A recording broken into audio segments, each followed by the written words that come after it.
नमस्कार, मैं हूं शिव कुमार और आप देख रहे हैं द राष्ट्र। भोजन, पानी, वायु, इसके अलावा भी समाज में जीने के लिए कुछ चीज़ों की आवश्यकता होती है। समाज में 3 चीज़ें मुफ्त होनी चाहिए, जिसकी वकालत मैं भी करता हूँ और शायद सभी लोग करते हैं। स्वास्थ्य, शिक्षा और सुरक्षा, ये 3 चीज़ मुफ्त होनी चाहिए। मुफ्त है भी, बिहार सरकार शिक्षा भी देती है, सुरक्षा की भी गारंटी लेती है और स्वास्थ्य सुविधाओं की भी। शिक्षा की स्थिति आप हमारे राज्य की देख रहे हैं कि कहाँ पे है, कितने प्रतिशत स्कूल उस राष्ट्रीय पैमाने पे, मापदंड के पैमाने पे खड़े उतरते हैं, ये किसी से छुपा नहीं है। बिहार का एक भी यूनिवर्सिटी टॉप 100 में नहीं है, ना के बराबर है शायद।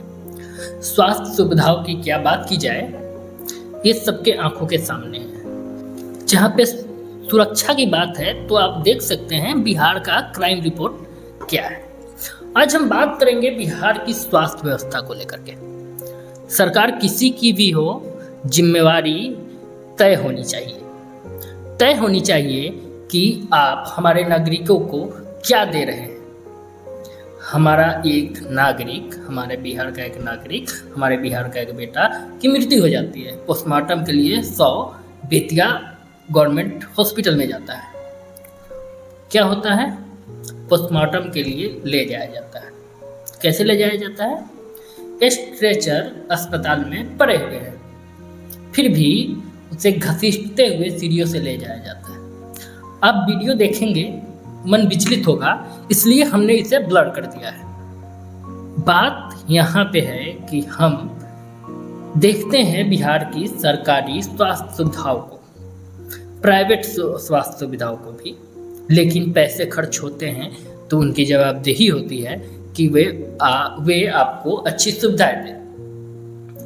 बिहार के सरकारी अस्पतालों में आपको पैसे ना के बराबर लगते हैं, या फिर उन लावारिस शवों को या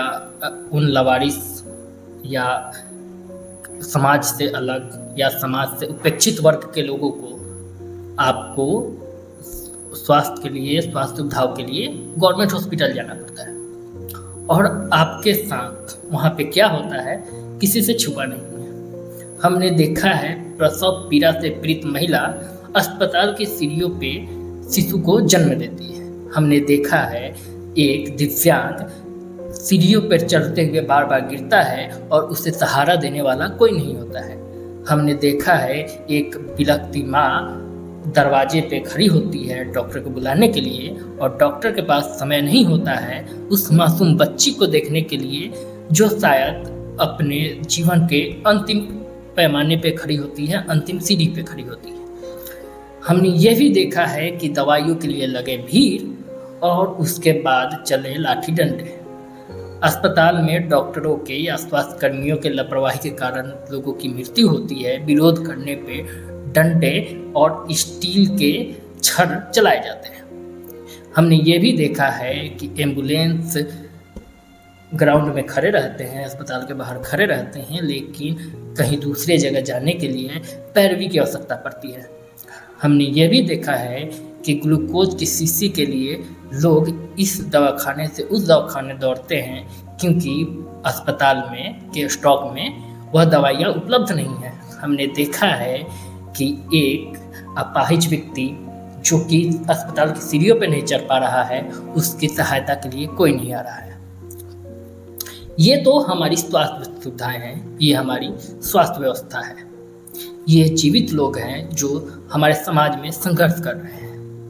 बेतिया की तस्वीर जो आ रही है वो इससे भी अधिक झकझोर देने वाली है, क्योंकि जो व्यक्ति मर चुका है वह आपसे जीवन में इसके बाद कुछ नहीं मांग रहा, फिर भी उसके साथ इतनी अमानवीय व्यवहार क्यों किया जा रहा है। अस्पताल में कर्मचारी हैं, अस्पताल में स्ट्रक्चर है, अस्पताल में सभी सुविधाएं हैं, लेकिन फिर भी शव को घसीटते हुए ले जाया जा रहा है। वह शव किसी के बेटे का है, किसी पिता का है, किसी के पति का है, किसी के भाई का है, और आप उसे इस तरह लज्जित करके ले जा रहे हैं जैसे समाज के मुंह पे आप तमाचा मार रहे हैं। एक सभ्य समाज को आप नकारा साबित कर रहे हैं।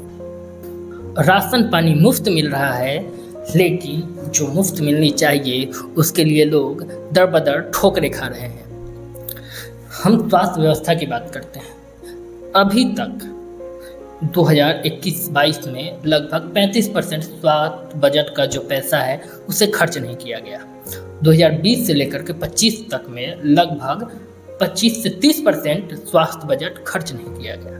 आपके पास पैसे हैं, आप खर्च नहीं कर पा रहे हैं, क्या वो कहाँ जा रहे हैं? वो पैसा गवर्नमेंट का है, वो पैसा आम लोगों का है, ये पैसा उन नागरिकों का है जिन्हें आपने रोड पे या अस्पताल के दरवाजे पे मरने के लिए छोड़ दिया है।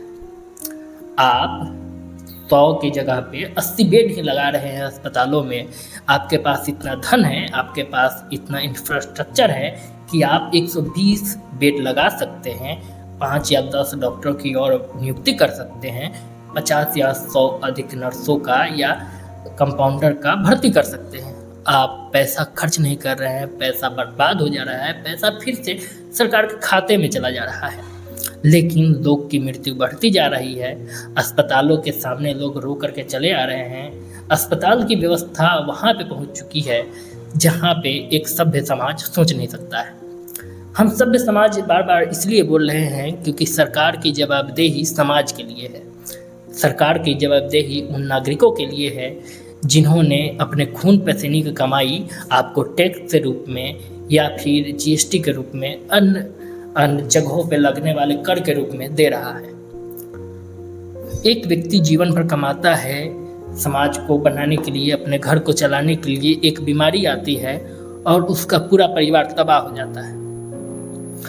उसके पास पैसे नहीं रहते हैं कि वह किसी प्राइवेट अस्पताल में जाए। 6 महीने 2 महीने या साल भर तक वो प्राइवेट अस्पताल में जाता है। उसके बाद फिर उसको सरकार के बनाए उस भव्य अस्पताल की तरफ देखना पड़ता है जिसके स्वास्थ्य सुविधाओं के नाम पे सिर्फ मक्कारी दिखाई देती है।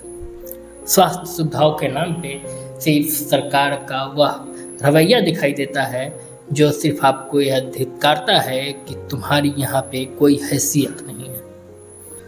सरकार की जवाबदेही बनती है, पार्टियों की जवाबदेही बनती है कि आप बिहार के लोगों की सुरक्षा सुनिश्चित करें, आप बिहार के लोगों की शिक्षा सुनिश्चित करें और आप बिहार के लोगों के स्वास्थ्य सुविधाओं को सुनिश्चित करें।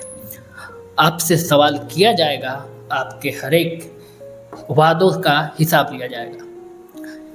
आगे हमारे साथ जुड़े रहिए। आप देख रहे थे द राष्ट्र, और हमारी अन्य वीडियो देखने के लिए हमारे YouTube चैनल के लिंक को शेयर करें और उसे विजिट करें।